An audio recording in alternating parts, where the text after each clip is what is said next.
El desarrollo de la teoría de la relatividad especial de Einstein. Las consecuencias de la constancia de la velocidad de la luz.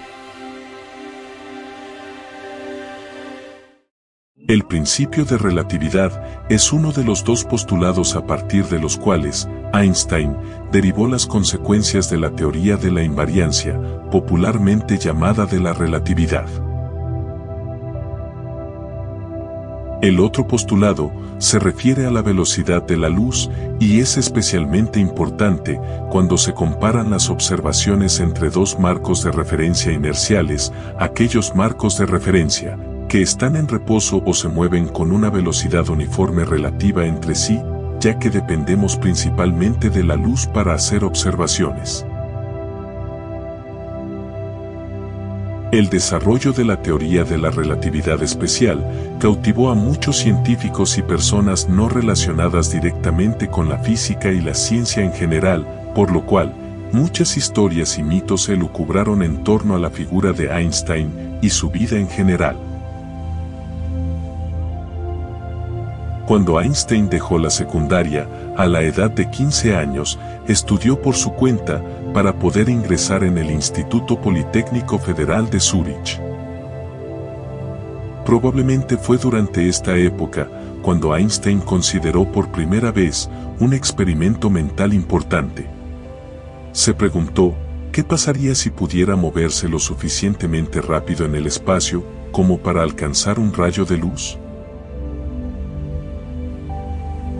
James Clerk Maxwell había demostrado que la luz es una onda electromagnética que se propaga a la velocidad de la luz. Si Albert pudiera viajar en paralelo y a su misma velocidad, no vería una onda propagándose. En cambio, vería los valles y las crestas de la onda fija y estacionaria con respecto a él.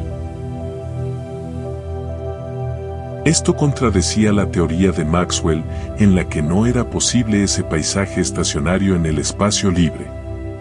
De estas y otras consideraciones, principalmente teóricas, Einstein concluyó, en 1905, que la teoría de Maxwell debía ser reinterpretada, considerando el siguiente principio.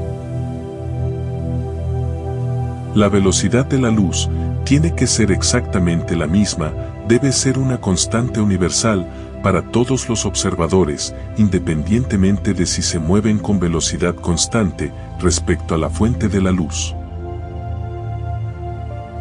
Esta idea revolucionaria se convirtió en el segundo postulado de la relatividad especial de Einstein, el principio de constancia de la velocidad de la luz. La luz y todas las demás formas de radiación electromagnética se propagan en el espacio vacío con una velocidad constante c, que es independiente del movimiento del observador o del cuerpo emisor. Lo que Einstein está diciendo es que ya estemos moviéndonos a una velocidad uniforme hacia, o alejándonos de una fuente de luz, o de si nos movemos en paralelo o no, a un haz de luz, siempre mediremos exactamente el mismo valor para la velocidad de la luz en el vacío, que es exactamente 299.792.458 metros por segundo. A esta velocidad se le dio el símbolo c de constante. Si la luz viaja a través del vidrio o el aire, su velocidad será algo más lenta, pero la velocidad de la luz en el vacío es una de las constantes físicas universales. Es importante recordar que este principio solo se aplica a los observadores y las fuentes que están en marcos de referencia inerciales. Esto significa que se están moviendo a una velocidad uniforme o están en reposo uno con relación al otro. Veamos una implicación inmediata de este principio tan simple, en el que empiezan a intuirse las peculiaridades de la teoría de la invariancia, que la apartan de nuestro sentido común. Para ello, realicemos unos pocos experimentos mentales muy sencillos. Comenzaremos con el siguiente ejemplo, que es tal vez uno de los ejemplos más simples que podamos concebir. Tenemos a un experimentador viajando en un tren a una velocidad extremadamente alta de 100.000 km por segundo con respecto a las vías del tren, el cual, con una linterna, emite un rayo de luz que en el dibujo podemos ver que viaja de izquierda a derecha. Por otro lado, en el andén, tenemos a un observador que ve pasar rápidamente al vagón a la velocidad de 100.000 km por segundo. El viajero que va en el tren con la plataforma al descubierto y el cual tiene una linterna reposando en sus manos, ve salir al rayo de luz de la linterna con una velocidad de 300.000 km por segundo. Si tiene instrumentos a bordo, esto es lo que él medirá. ¿Qué velocidad medirá para el mismo rayo de luz el observador que ve pasar el vagón a una velocidad de 100.000 km por segundo? Nuestro sentido común y el principio de relatividad de Galileo nos dice que la velocidad del rayo de luz de 300.000 km por segundo se sumará a la velocidad del vagón de 100.000 km por segundo, resultando en una velocidad de 400.000 km por segundo. Pero el segundo postulado de la teoría de la relatividad nos dice que él también medirá una velocidad de 300.000 km por segundo para el rayo de luz.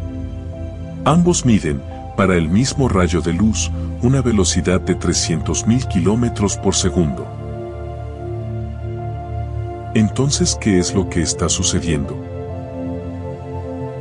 Lo que está sucediendo es que la distancia que recorre el rayo de luz para el experimentador que viaja en el vagón y el tiempo que tarda en recorrer dicha distancia son diferentes del tiempo y de la distancia que el observador en tierra mide experimentalmente. En efecto, las distancias y los tiempos han dejado de ser unidades de medición absolutas. Lo único que no ha cambiado, y que permanece invariable como una constante universal, es la velocidad del rayo de luz.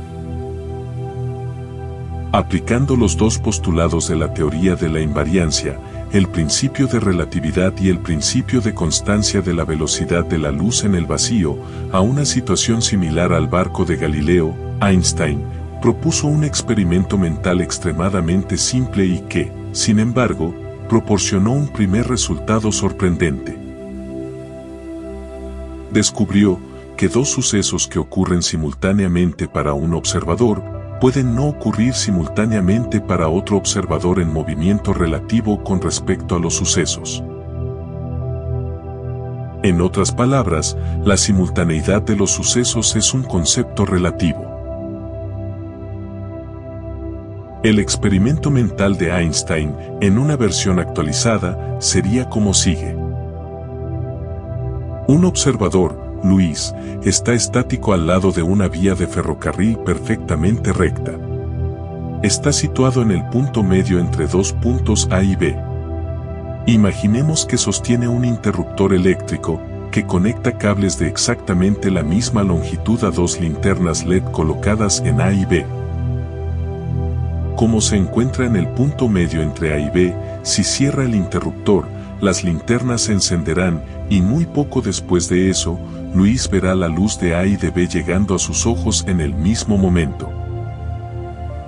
Esto se debe a que la luz de cada linterna, viajando a la velocidad constante de la luz y cubriendo exactamente la misma distancia a Luis desde cada linterna, empleará exactamente el mismo tiempo para alcanzar sus ojos.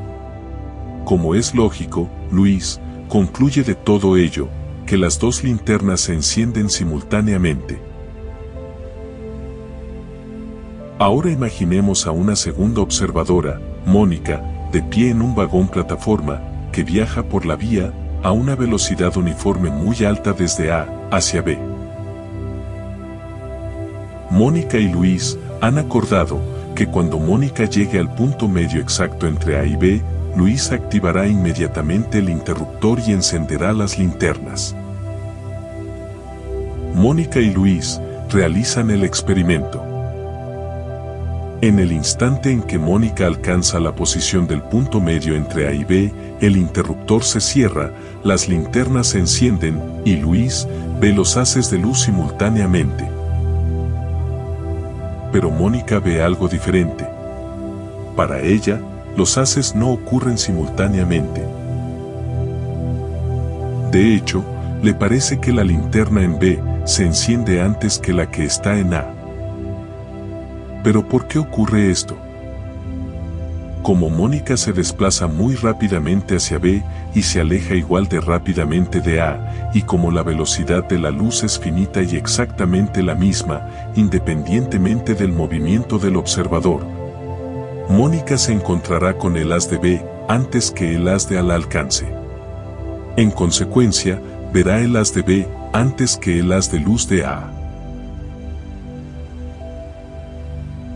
De los hechos anteriores podemos concluir que los dos sucesos que Luis percibe, que ocurren simultáneamente, no se producen simultáneamente para Mónica.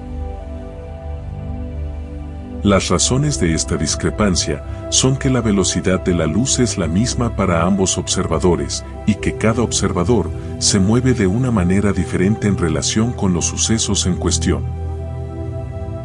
Sería muy natural pensar que Mónica podría usar una calculadora y que, conociendo su velocidad y la velocidad de la luz, podría averiguar muy fácilmente si las linternas se encendieron tal y como ella las vio, o de acuerdo a cómo describe Luis que las vio.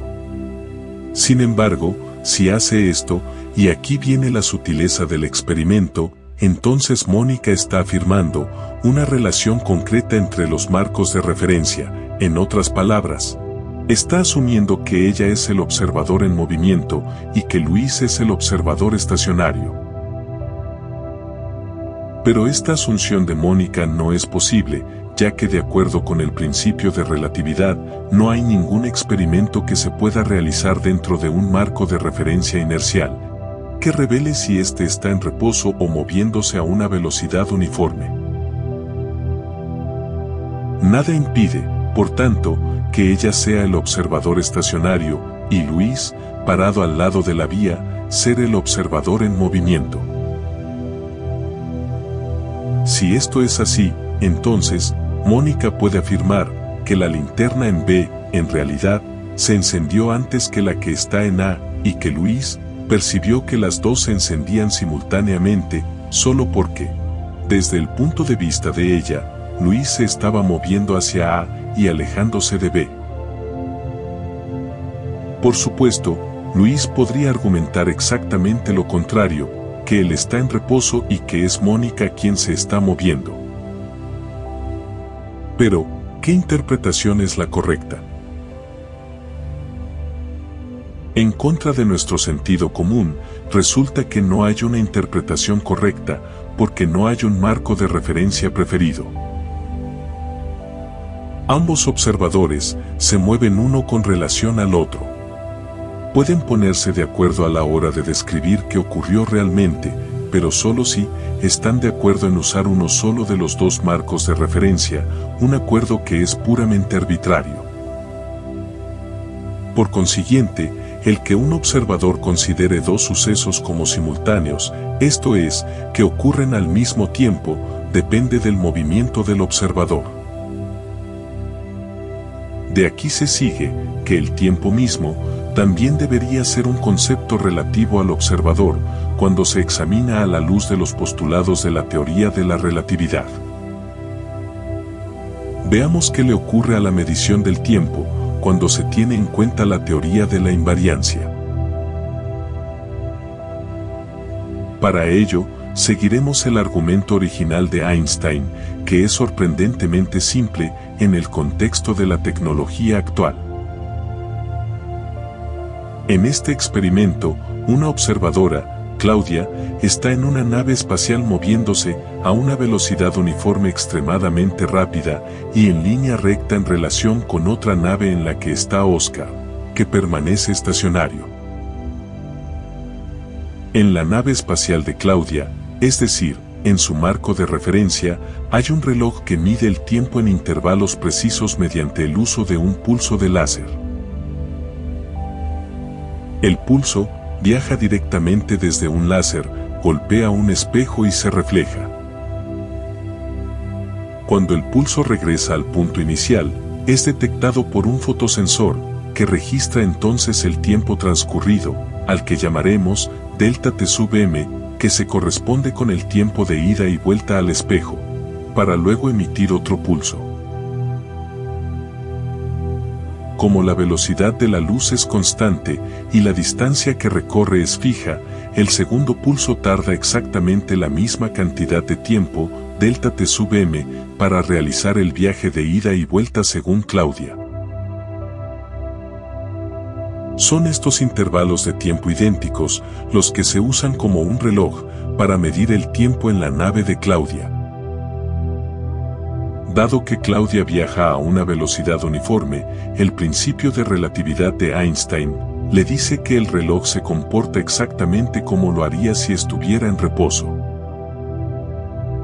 De hecho, de acuerdo con este principio, ella no podría decir a partir de este experimento, o de cualquier otro, si su nave está en reposo o en movimiento en relación con Oscar, sin mirar hacia afuera de la nave espacial.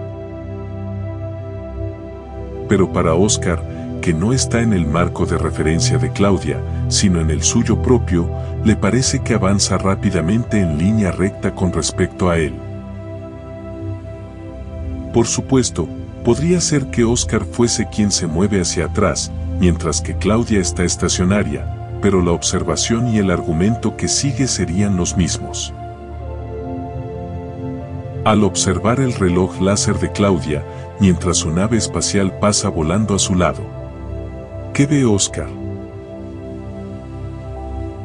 Al igual que en el experimento de la relatividad galileana, con la pelota que cae al suelo cuando la suelta una persona en movimiento, Oscar ve algo muy diferente de lo que ve Claudia. Debido a que la nave espacial de ella se está moviendo con respecto a la de él, observa que el pulso de luz sigue una trayectoria en diagonal hacia el espejo y otra trayectoria diagonal hacia el detector. Usaremos el símbolo T sub e para el tiempo que mide Oscar. Aquí es donde entra el segundo postulado de Einstein: la velocidad de la luz, c, medida, debe ser la misma independientemente de que la observe Claudia u Oscar. Pero la distancia que recorre el pulso de luz durante un viaje de ida y vuelta, tal y como lo ve Claudia, es más corta de la que ve Oscar. Si llamamos T sub m a la distancia total que recorre el pulso desde el emisor hasta el espejo y vuelta para Claudia, y T sub e para Oscar, podemos escribir que c es igual a T sub m dividido por delta T sub m, que es igual a T sub e dividido por delta T sub e. Como D sub e es mayor que D sub m, delta T sub e debe ser mayor que delta T sub m para que las proporciones tengan el mismo valor, c. Esto significa que el intervalo de tiempo, delta T sub e, para el viaje de ida y vuelta del pulso de luz, registrado en el reloj como Oscar lo observa, es más largo que el intervalo de tiempo delta T sub m, registrado en el reloj cuando es Claudia la que lo observa. La conclusión sorprendente de este experimento mental, que en realidad es una deducción a partir de los postulados de la teoría de la invariancia, es: los intervalos de tiempo no son absolutos e invariables, sino relativos. Cualquier fenómeno repetitivo que se mueva con relación a un observador estacionario, como un reloj como el de Claudia, parece para el observador estacionario, que transcurre más lentamente de lo que parece hacerlo cuando lo mide el observador que se mueve con el reloj, y tanto más despacio cuanto más rápido se mueva. Esto se conoce como dilatación del tiempo. Pero, ¿cuánto más lento parece un reloj que se mueve respecto de un observador? Para obtener la respuesta, se puede usar el diagrama que se muestra a continuación y usar el teorema de Pitágoras.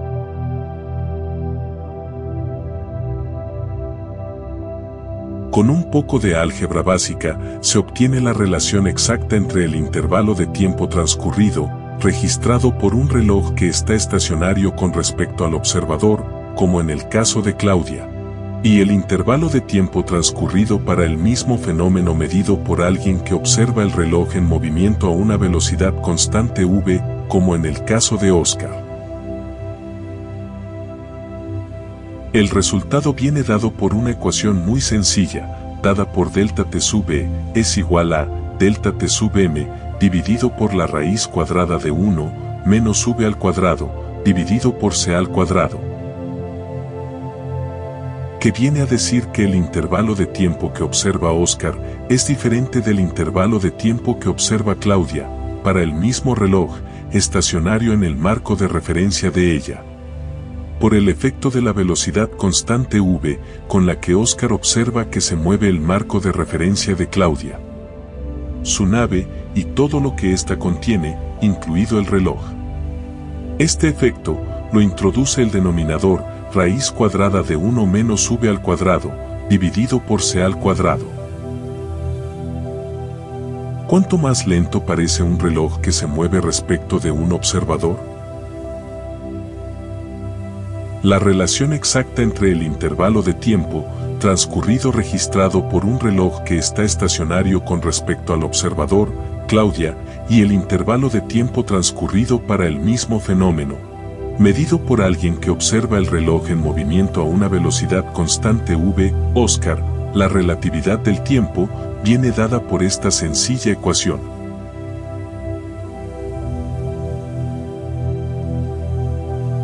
Lo que puede hacer que la ecuación para la dilatación del tiempo parezca complicada es el término en la raíz cuadrada, que es el que contiene gran parte de la física. Sin embargo, es muy simple.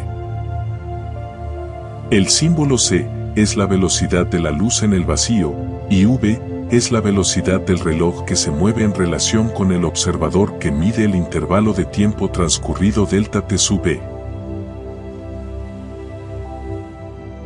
Para los objetos reales, no imaginarios, v es siempre menor que c.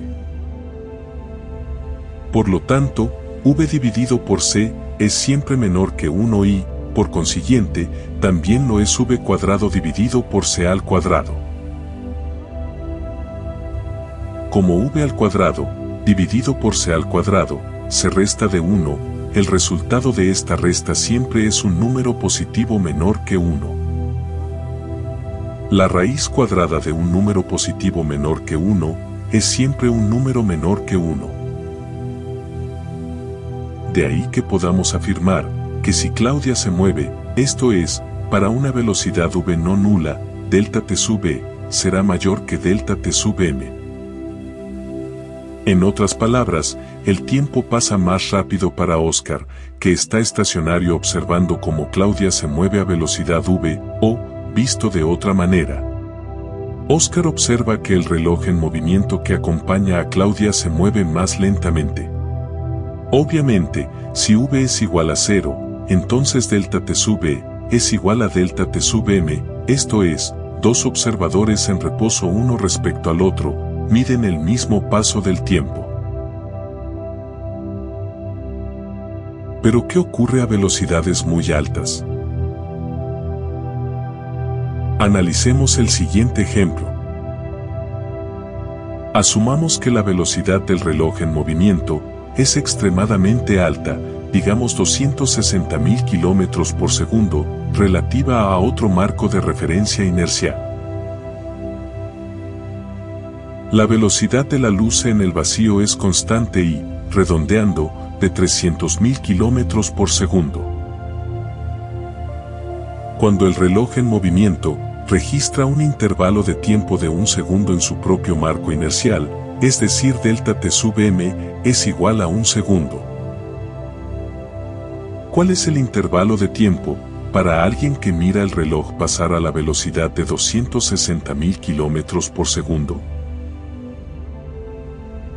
Para ello, resolvamos la ecuación delta T sub E es igual a delta T sub M dividido por la raíz cuadrada de 1 menos V al cuadrado dividido por C al cuadrado, paso a paso. Al reemplazar los valores numéricos tenemos que V dividido por C es igual a 0,867, por lo tanto, V al cuadrado dividido por C al cuadrado es 0,75. Si le restamos 0,75 a 1, obtenemos 0,25, que al obtener su raíz cuadrada, obtenemos como resultado 0,5.